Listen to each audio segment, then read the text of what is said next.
You ask anybody what the most ugly Mercedes-Benz is, not you, Keith, but out of the normal series, most people will probably end up saying it's the GLB. It's got none of the sleekness and the sexiness of the A-Class or the CLA. It's just a kind of a malformed box of sadness. But now the new CLA is here, and it's ushered in an all-new look for the GLB that, man, has this car had a glow-up. Look at that.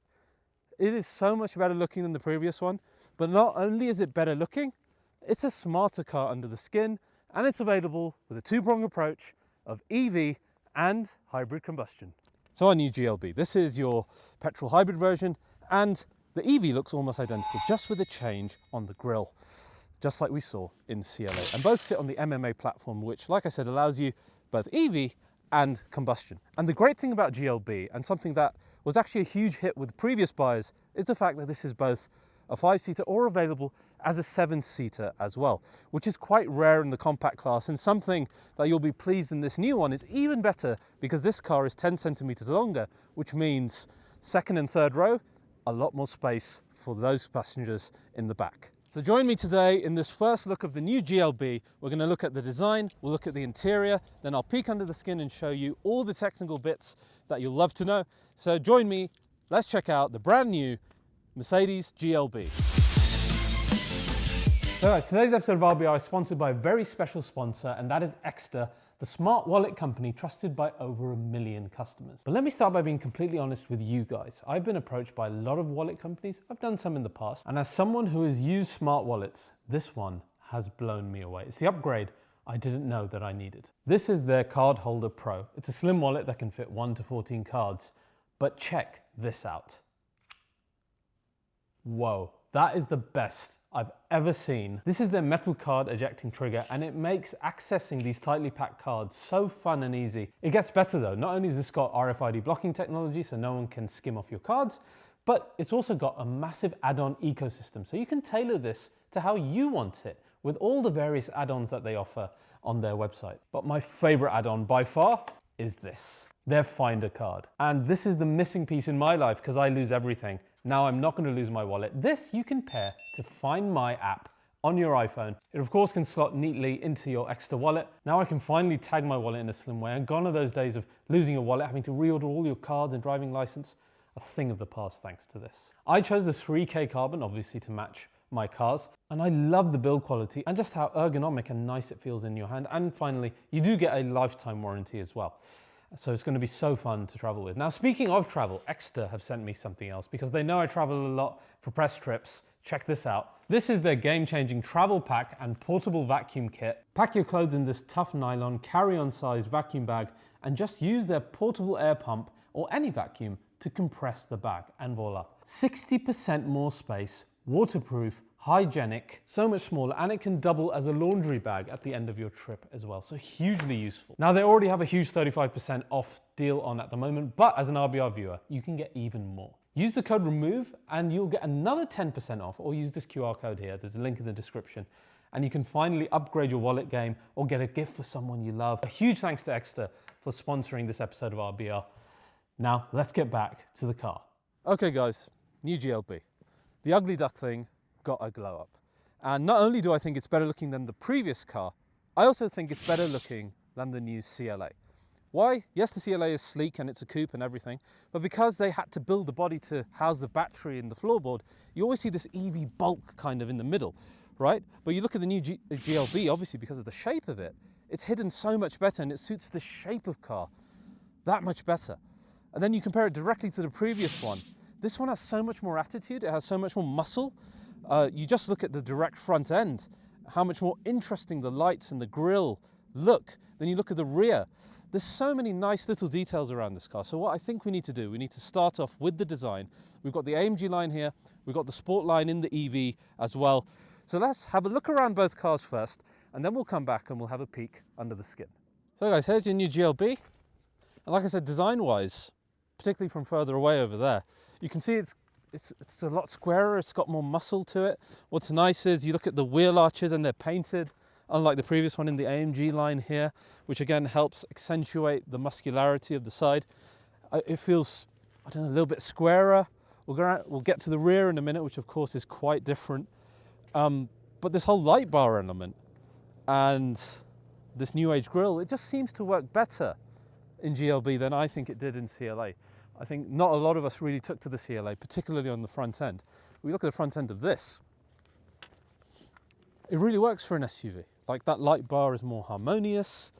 I love the grille of the combustion hybrid version, which is a more physical one. I'll show you the EV one in a second. But you can see it's got like those off-roading shapes in there. You've got the physical stars. You've got a bit of an ambient lighting glow around it, which is nice. And it's a bit subtle compared to the lighted stars. So I like that. And then, like I said, all a bit more harmonious. You've got your AMG line style air curtains on the side, help to break up the bulk with the nice black finish there. Power domes on the bonnet. Come to the side. Wheels look really nice, don't they? These are really nice wheels. They've got kind of a smoked finish. They smoke inwards as you get to the Mercedes Star. I didn't notice that at first, but when I saw it, it was like, oh, that's actually why those look so nice. And that side view is very nice. I think they've taken a bit of G-Wagon influence on this, don't you? With that kind of boxy shape. You've got the roof rails, you've got a boxier window line. This black element helps really break up the bulk that you'd otherwise notice in this shape of car. Interestingly, on the wing mirrors, you see a return of this double indicator light, which we haven't seen in many years, actually. Last time we saw it, from what I remember, SL or SLC, something like that. Right, let's go around the rear. The rear's got something quite different going on here, and I think this is going to be one of those, there's always a Marmite moment, isn't there, in the new Mercedes-Benz? And most of them end up being around the stars. That I think they bought an abundance of stars, and they've just decided, right, shit, we need to use these as much as we can. Where do we put them? So they've chucked them everywhere, right? I'm going to give it 4 stars. You got 1, 2, 3, 4 stars here in our rear light. I actually like the light bar, you know. I think it's what's nice to me is it's not a copy paste. Like, what I would have hated is having a CLA light just plonked onto here, because that's what the CLA uses. They haven't done that, and GLB has got its own look on the rear, which is great. Does it remind you a bit of that Countryman-esque look? Maybe.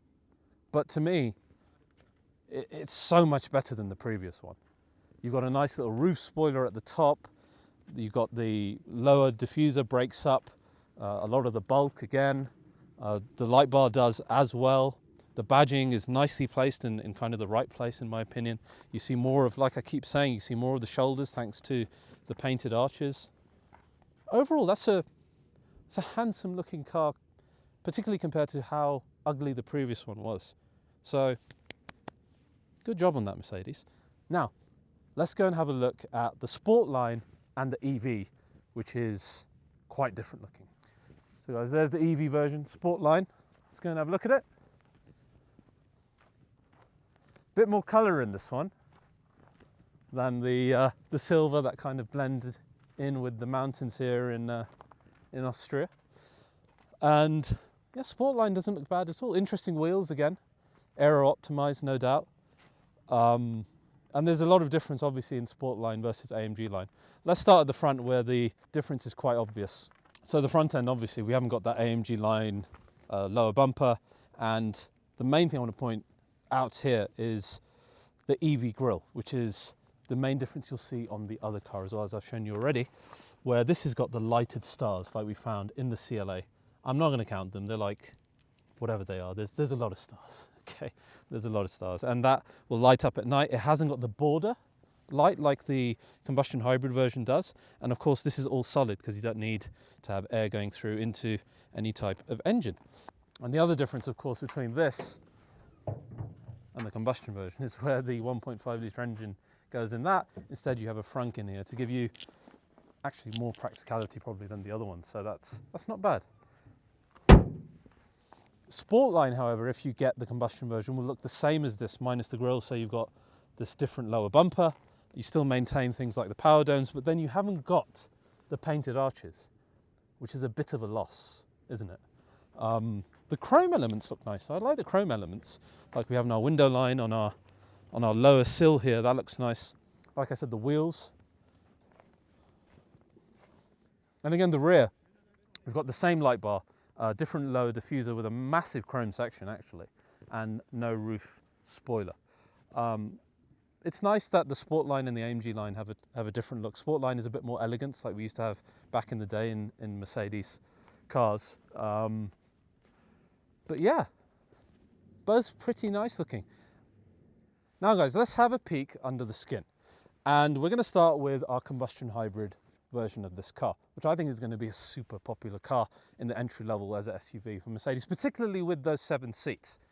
So we start off basically the same basis as our CLA, and that's an all-new combustion engine. Mercedes actually now investing back into combustion, which is great. And this is a 1.5 litre engine codenamed M252.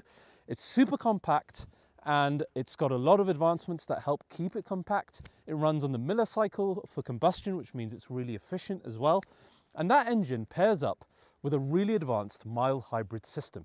And that sits within the main player in this is their new 8-speed eDCT gearbox. Within that, there's a little electric motor that gives an extra 30 horsepower. And it's fed by a 1.3 kilowatt battery that charges itself up to 25 kilowatt in all 8 gears. So you never need to worry about charging it.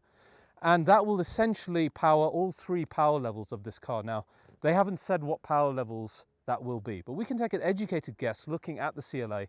There'll probably be a 180, 200 and 220. And of course you will have the option of 4MATIC within there as well, because look at the car, it's ready to go off-road. I think UK pricing will probably be in the mid-40s. So like I said, a good start for an entry-level, super practical SUV from Mercedes-Benz with the combustion hybrid version. Now, let's talk about the EV. So our EV starts with 2 models. We have the GLB 250 Plus and the GLB 350 4MATIC. There will later be a model with a smaller battery and a more affordable price point to come later, probably like a GLB 200 or something, and that'll come later. These cars are based on the 800 volt architecture, which means super fast charging. We're talking well over 200 kilometers, charged up in just 10 minutes. And it's based around an all-new NMC battery of 85 kilowatt. And essentially, what you're going to get is big range out of this. They're talking 613 in the 250. So that's WLTP figures. Shave it probably by 100, and that's still really quite decent for this shape and size of car. Then we come to the motors, and your main motor in both of these versions is a new PSM motor that sits in the rear. It's got a next-gen silicon carbide inverter in there. It's got a 2-speed gearbox. Your first gear for acceleration and urban, and the rest and second gear for motorway driving. And that powers both cars. It's the more powerful one. If you go for the 350 4MATIC, you get an additional ASM motor in the front that gives an additional over 100 horsepower in that, but that only, it has a DCU in there, so it disconnects when it's not needed. So keeping that entire thing really quite efficient, which is great. Then we have a 1-box braking system. Now this is really quite clever because you can even do hard braking with this. It can even use the ABS using the system. So a ton of recuperation can be done through the 1-box braking system. And then we have 2 versions of suspension, which is different to the CLA. We have the passive one that car has, but on wheels above 20 inches, you can also get the adaptive suspension, which means in comfort mode in dynamic select, you'll have a bit of a softer ride and you go into sport and it gets more dynamic, which is great. So those are your 2 EV versions. We've got the 250 and we have the 350. 250 starting around about 59k euros and the 350 a shade above that, of course. So like I said, the EV version, of course, is going to be priced higher than our mild combustion. So just bear that in mind. And that's not where the story will end for the compact class SUVs.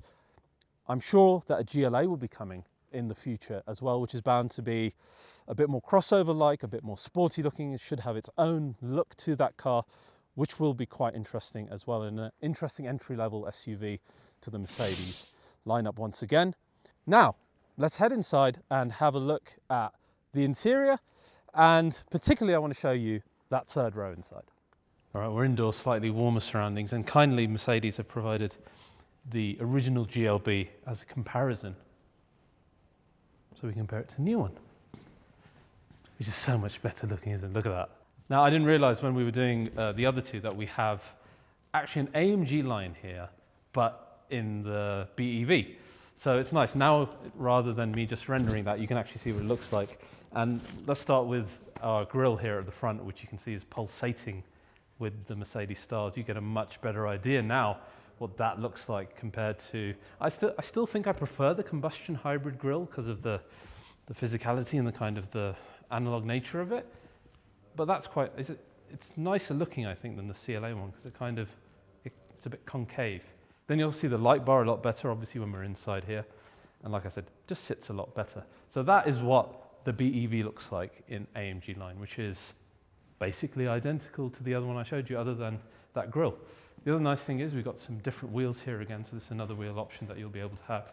Again, aero optimized as you would expect. These are AMG line wheels. The other thing is you can see the light bar and the star lights a bit better now here in the indoors. The other thing we didn't touch on was the boot. Now, of course, this is our 7-seater, so you have a lot less boot space at this point. Still a little bit of storage there. That is significant in size for a boot, right? Look at that. I don't have the literage, I'll put it on screen, but that's a big boot. And bear in mind, of course, this is the BEV. If you go for the 5-seat version, you'll have even more space within there as well. So practicality, of course, the name of the game when it comes to GLB. But the reason that I brought you guys here, the reason I wanted to come here wasn't because there was some third car. It was because this is where we could see the third row of the car.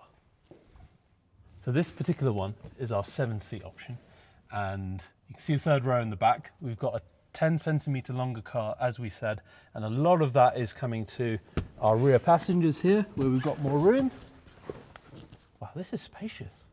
You've got more headroom, you've got more leg room, more elbow room. Just generally speaking, it's a larger interior, so it's going to be a lot more comfortable. What's lovely is they've got the fire on for us as well in there, and you can actually hear the fire. I love these little thematic things that you can do in the new MB.OS. Now, as we know, this is not going to be the only SUV they're doing, but the GLB is all about more people. It's about more practicality. So they've really designed this one with that in mind. So for example, we can slide our second bench now.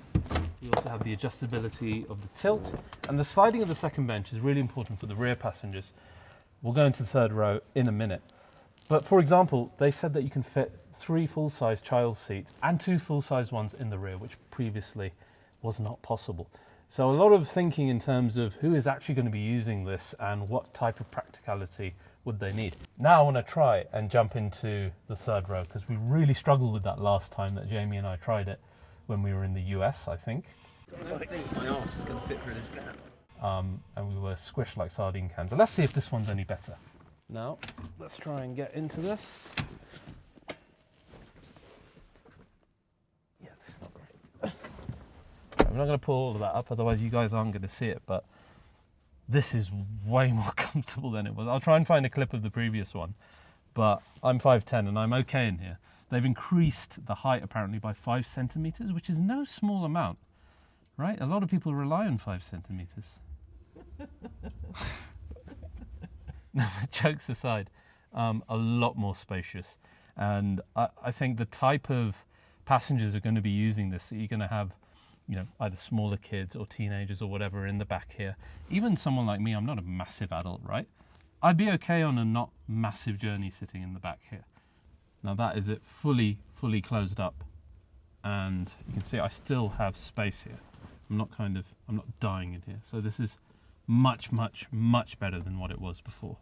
Yeah, a lot more practical than before, not a 7-seater as I used to say to a lot of people previously.